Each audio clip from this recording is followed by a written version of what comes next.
Mari kita lanjutkan kembali kajian rutinitas bersama Habib Official atau yang lebih dikenal dengan KM2, Komunitas MC Madura.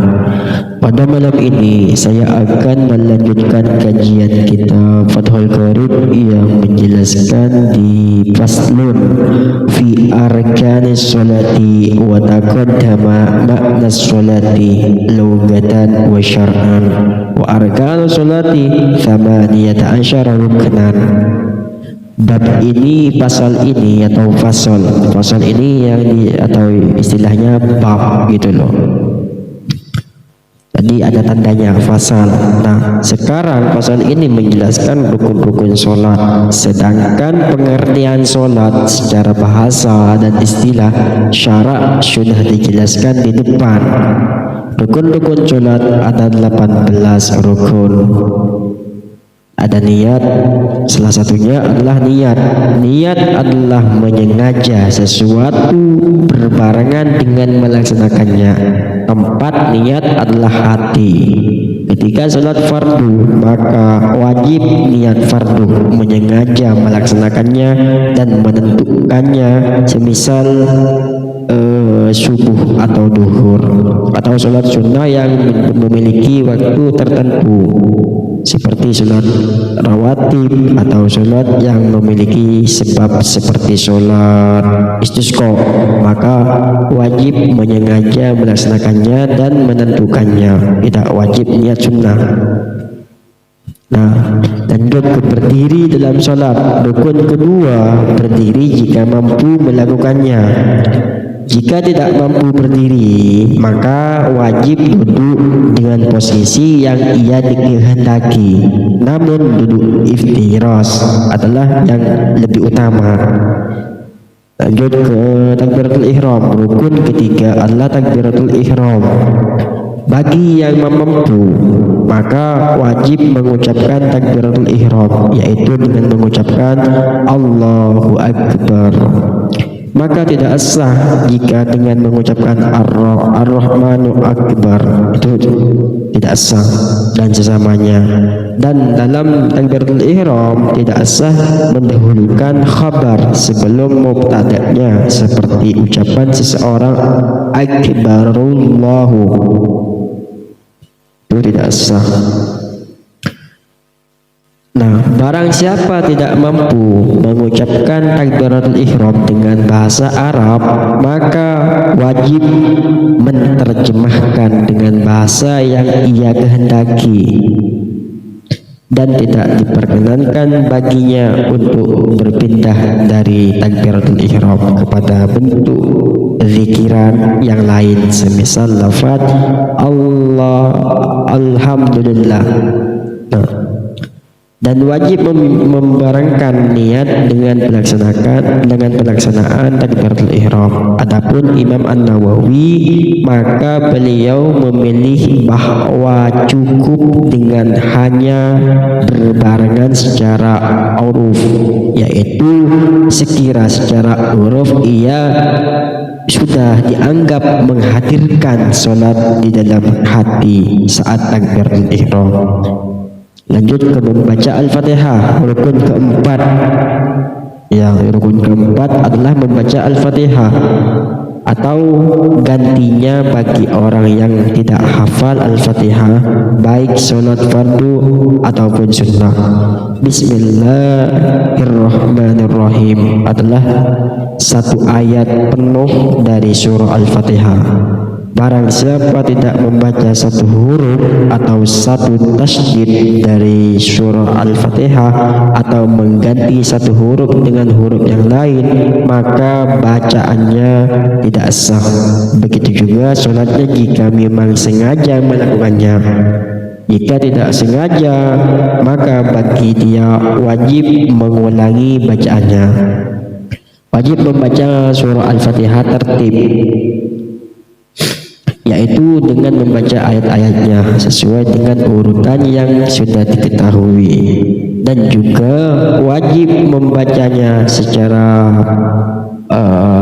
muwallah terus menerus, yaitu sebagian kalimat-kalimat Al-Fatihah tersambung dengan sebagian yang lain tanpa ada pemisah kecuali hanya sekedar mengambil nafas, sehingga ketika di antara muwallah terpisah atau disela-selahi pikiran yang lain, maka hal itu memutus bacaan muwallah surah Al-Fatihah, kecuali bacaan pikiran tersebut berhubungan dengan kemaslahatan sholat, seperti bacaan amin yang dilakukan makmum di tengah-tengah bacaan Al-Fatihah. Karena bacaan Al-Fatihah imamnya, maka sesungguhnya bacaan amin tersebut tidak sampai memutus muwallah.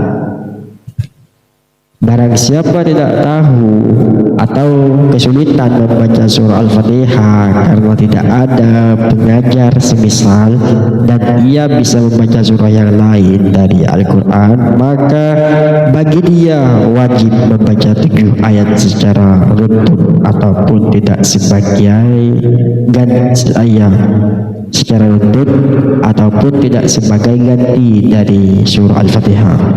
Jika tidak mampu membaca Al-Quran, maka wajib bagi dia untuk membaca zikir sebagai ganti dari Al-Fatihah, sekira huruf pikiran tersebut tidak kurang dari jumlah huruf Al-Fatihah itu. Jika tidak bisa membaca Al-Quran dan pikiran, maka wajib bagi dia untuk berdiri selama kadar ukuran membaca Al-Fatihah. Dalam sebagian redaksi diungkapkan dengan bahasa dan membaca Al-Fatihah setelah Bismillahirrahmanirrahim dan Basmalah adalah salah satu ayat dari Al-Fatihah. Lanjut ke rukun kelima adalah ruku.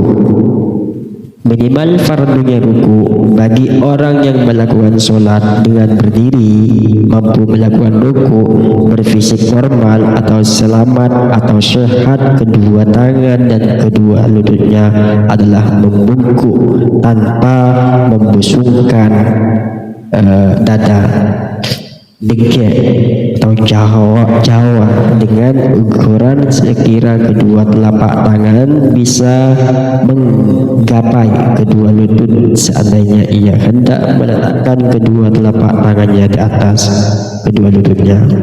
Jika tidak mampu melakukan ruku seperti ini, maka wajib bagi dia membungkuk semampunya dan memberi isyarat dengan matanya. Ruku yang paling sempurna adalah orang yang melakukan ruku meluruskan punggung dan lehernya sekira keduanya seperti satu papan yang lurus, menegakkan kedua betisnya dan memegang kedua lutut dengan kedua tangannya. Rukun keenam adalah tumakninah dalam ruku. Tumakninah adalah diam setelah bergerak, yaitu yang dimaksud tumakninah diam setelah bergerak. Ngerti kan?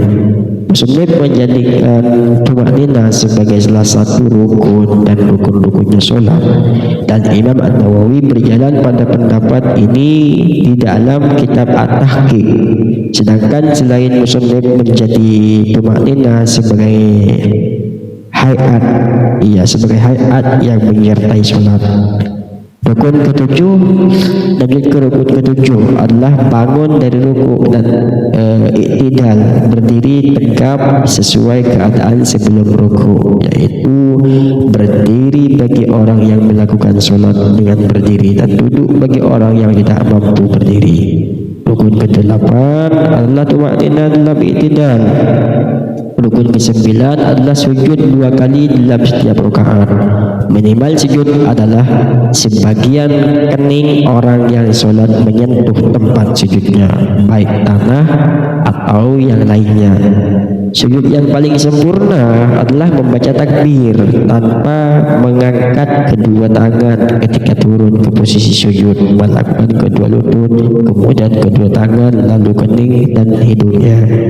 Rukun ke-10 adalah tumakninah dalam sujud, sekira beban kepala mengenai tempat sujudnya dan tidak cukup hanya menyentuhkan kepalanya yang tempat sujudnya ke tempat sujudnya, bahkan harus agak meninggikannya sekira seandainya ada kapas di bawah kepalanya, niscaya akan tertekan dan bebannya akan terasa di atas tangan seandainya diletakkan di bawahnya. Duduk di antara rukun ke-11 adalah duduk di antara dua sujud di setiap rakaat, baik salat dengan berdiri, duduk atau tidur miring. Minimalnya adalah dalam setelah bergeraknya anggota-anggota badannya, dan yang paling sempurna adalah menambahi ukuran tersebut dengan doa yang datang dari Rasulullah SAW saat melakukannya, sehingga seandainya ia tidak duduk di antara dua sujud, bahkan posisinya hanya lebih dekat pada posisi duduk, maka duduk yang ia lakukan tidak sah. Rukun ke-12 adalah tumakninah dalam duduk di antara dua sujud. Rukun ke-13, masih ke-13 ini lumayan banyak tapi tidak apa-apa, yang penting sesuai apa yang dijelaskan dari dalam kitab Fathul Qorib ini. Rukun ke-13 adalah duduk yang terakhir, maksudnya duduk yang diiringi oleh salam. Rukun ke-14 adalah tasyahud di dalam duduk yang terakhir.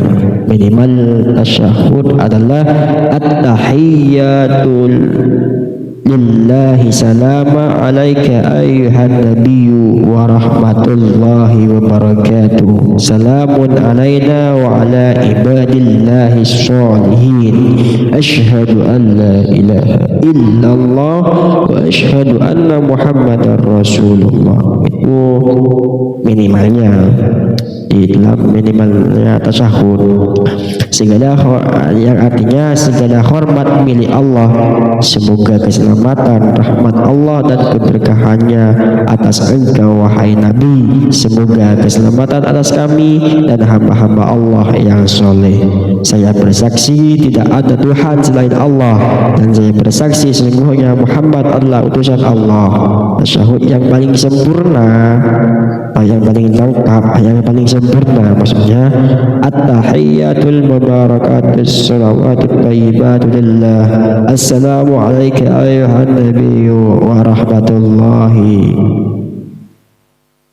wa barakatuh, assalamu alayna wa ala ibadillahi sholihin, asyhadu an la ilaha illallah wa asyhadu anna muhammadar rasulullah. Yang artinya kehormatan yang diberkahi dan rahmat yang baik hanya milik Allah. Keselamatan, rahmat Allah dan keberkahannya semoga atas engkau wahai Nabi. Keselamatan semoga atas kami dan hamba-hamba Allah yang soleh. Saya bersaksi tidak ada Tuhan selain Allah, dan saya bersaksi Nabi Muhammad adalah utusan Allah. Rukun kelima atau rukun yang ke-15 maksudnya adalah membaca selawat untuk baginda Nabi Sallallahu Alaihi Wasallam di dalamnya, maksudnya di dalam duduk yang terakhir setelah selesai membaca tasyahud. Minimal bacaan selawatnya untuk baginda Nabi Sallallahu Alaihi Wasallam adalah Allahumma sholli ala Muhammad, yang artinya ya Allah berikanlah rahmat kepada Nabi Muhammad. Perkataan musannif di atas memberitahukan bahwa membaca selawat untuk keluarga Nabi Sallallahu Alaihi Wasallam hukumnya tidak wajib, dan memang demikian, bahkan hukumnya adalah sunnah. Lanjut ke rukun ke-16 adalah membaca salam yang pertama, dan wajib mengucapkan salam dalam posisi duduk.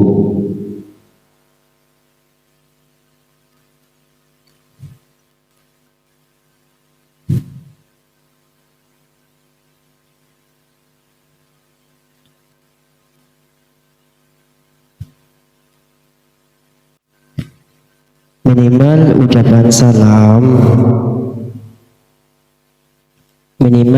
salam adalah ucapan assalamualaikum.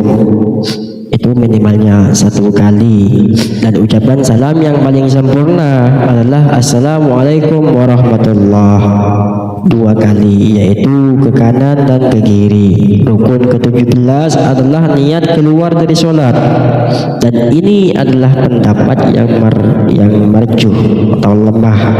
Ada yang mengatakan bahwa niat keluar dari sholat hukumnya tidak wajib, dan inilah pendapat Al-Asy'ari. Rukun ke-18 adalah melakukan rukun-rukun sholat secara tertib hingga di antara tasyahud yang terakhir dan bacaan salat untuk baginda Nabi sallallahu alaihi wasallam di dalam tasyahud akhir.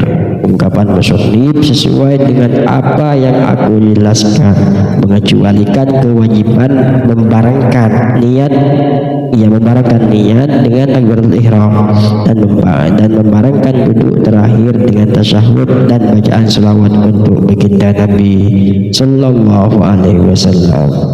Itulah saja pembahasan pada malam ini yang menjelaskan bab rukun-rukun sholat. Lanjut ke bab